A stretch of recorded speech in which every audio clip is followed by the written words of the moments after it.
everyone, and welcome back. Today we are diving into one of the most profound questions about freedom from suffering. So lean in, this matters deeply. Venerable Sir, I'd like to ask, those who have truly ended the cycle of rebirth, people who will never be born again, do they still feel pain?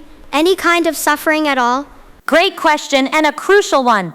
Because not all awakened beings are the same. Among the noble disciples, the stream enterer, the once returner, the non-returner, it's only the Arahant who has fully ended rebirth. Why? Because every trace of greed, hatred, and delusion has vanished from their mind. May you be blessed, Your Majesty. Those who no longer take rebirth do feel certain kinds of pain, but not others. I don't understand, Venerable Sir. How can that be?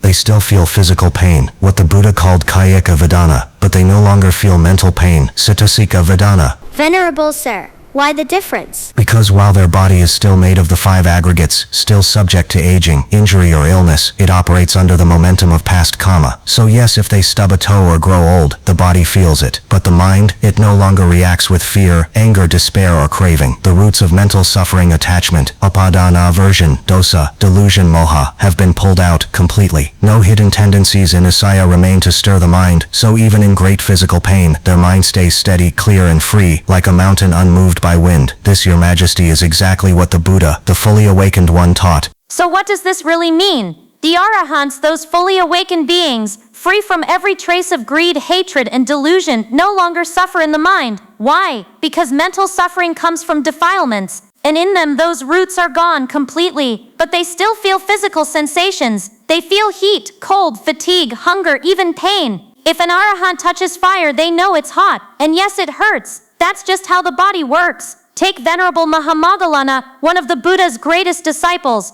Even when attacked by bandits, he felt physical pain. But there was no anger, no fear, no why me, just pure sensation, without reaction. Now contrast that with us. When we stub a toe, we don't just feel pain, we spiral. This shouldn't be happening. I can't deal with this. Anxiety, frustration, self-pity, they flood in instantly. Even a headache can shake our whole day. But the Arahant, only the body feels pain. The mind stays utterly still, like a lake on a windless morning. No trembling, no despair, not even at death. Remember the story of Samanera Sukhika and Bhikkhu Adhimutta. When thieves grabbed them and raised their swords, they didn't flinch. Their faces were calm, their minds bright, peaceful, fully present. Not because they were acting brave, because fear itself had been uprooted. How? They saw clearly, this body isn't me, it's not mine, it's just changing elements. Earth, water, fire, air coming together for a time. No identification, no clinging. So when danger came, there was nothing to lose and nothing to fear. And this freedom, it's not just for Arahants. The Buddha taught that anyone can begin to live with less fear right now through mindfulness. When we practice awareness, really noticing what's happening in the body and mind, we start to see, this pain is just sensation, this thought is just a thought, this feeling isn't me. Even with defilement still present, that clarity brings peace moment by moment. As the Buddha said, bhikkhus, even if you haven't yet touched nibbana, still dwell in mindfulness. He didn't ask us to be perfect. He asked us to be awake, to live with presence, not panic, with wisdom, not worry. That's the path, not someday but now. Venerable Sir,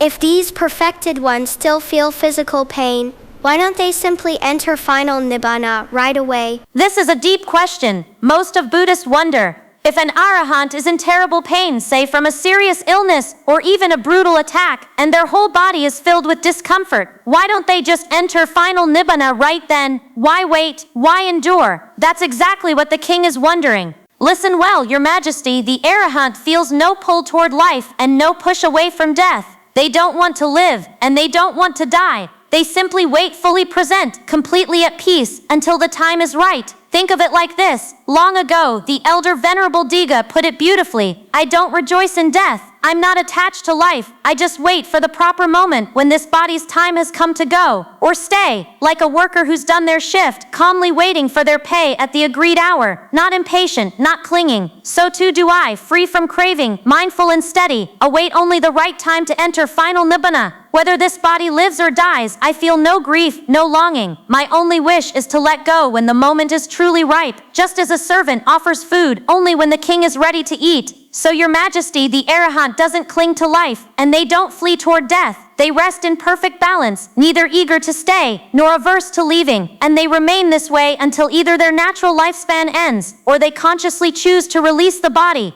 Venerable Sir, now I understand. My doubt has vanished completely.